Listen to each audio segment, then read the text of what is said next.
So, if you pay attention to at the end of my Infinity War review, you would know that I was going to review Deadpool, and I already saw Deadpool ahead of Infinity War. I just like Infinity War never could really get it off the ground, but me and my brother, we both really enjoyed the first Deadpool. We both saw it together, and I kind of like it a bit more than he does because he's not a big superhero fan that I am. But we both still enjoyed it, and we both had a lot of fun with the second one. And again, I think I like it a bit better. Right off the bat, Cable is awesome, even though he's. I wish I would have seen more of him. I mean, like, in the movie total, we get maybe 45 minutes. I know the movie's called Deadpool 2, but I just wish we just seen just a bit more of him. Like, maybe him in the future. I think him in the future is a bit more. I think that would have made me a lot more interested. I was interested, but just a bit more. Negasonic Teenage Warhead and Colossus, I'm very glad they got a lot more to do in this one because the second one, they were really funny, they were very cool, and I'm really glad they got more stuff to do. They're really funny. I'm trying to think. There's besides a Cable, there's another new character that they introduced called Domino, and I haven't read much Deadpool. I actually don't read that much comics in general, like I said, just on my shelf, but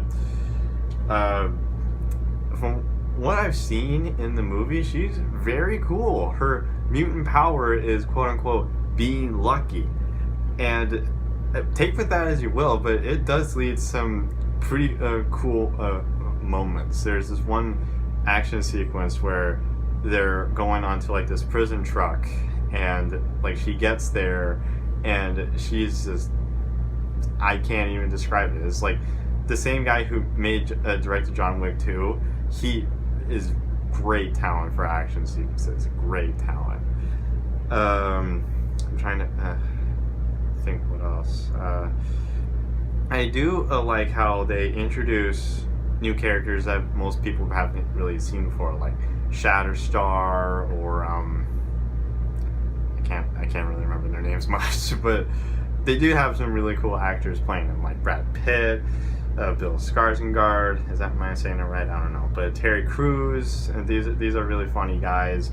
What's the problem about these choices is that they are incredibly underused, which is really a shame because they have really great actors playing them, and they're only in it for like a total of like 3 minutes. And I get why they put it in. They're supposed to be in there for laughs, and even though they kind of just die in really funny ways, but still, I just wish we've seen more of them.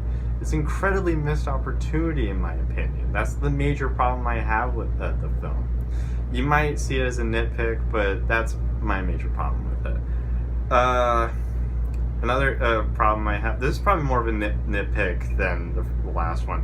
I don't really think the fire mutant, the kid, I don't really think he's that funny. I mean, he does have some funny moments here and there, but most of the time he was kind of annoying. Now, I may be a loner on this, but I'm sorry, I never really liked this kid.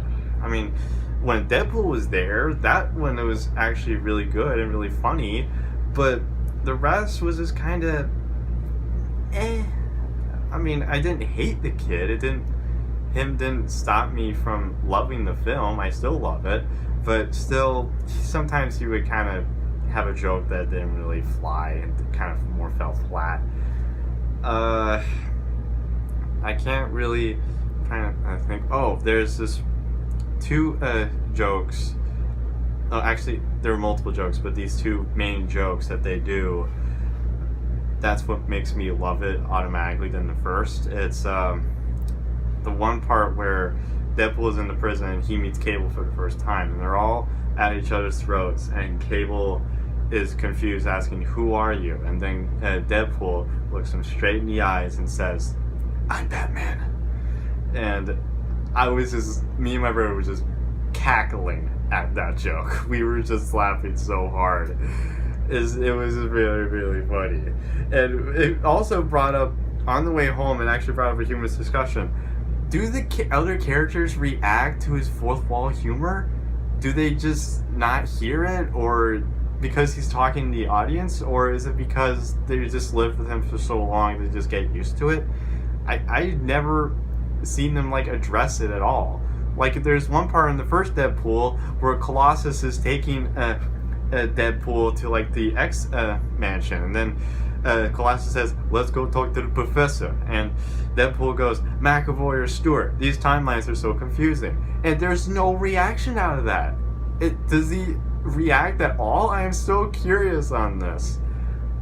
But yeah, Deadpool 2, I really enjoyed it. It's very funny, very action packed, has an emotional center that I think was a bit stronger in the first one, but it still works here too. And oh crap, I forgot to talk about the second joke.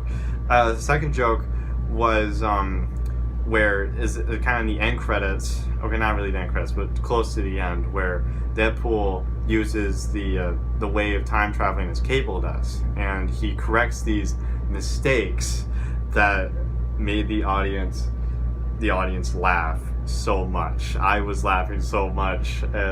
I'm not gonna give it away. But let's just say that's probably the funniest bit of the entire movie. That and the Batman joke.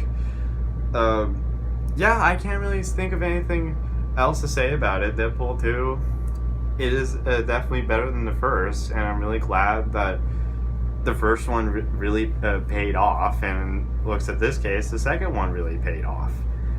And Incredibles 2, by the time recording this, it's Tuesday, so I'm definitely gonna see that, and I'm gonna see if I can sneak in Hereditary or Ocean's 8 in there, and just there's a lot of movies coming out this year, so I'm really try to get as much in as I can, and I'm gonna try to get to your guys' suggestions. You guys have a lot of suggestions, but I'll definitely get to that if I can.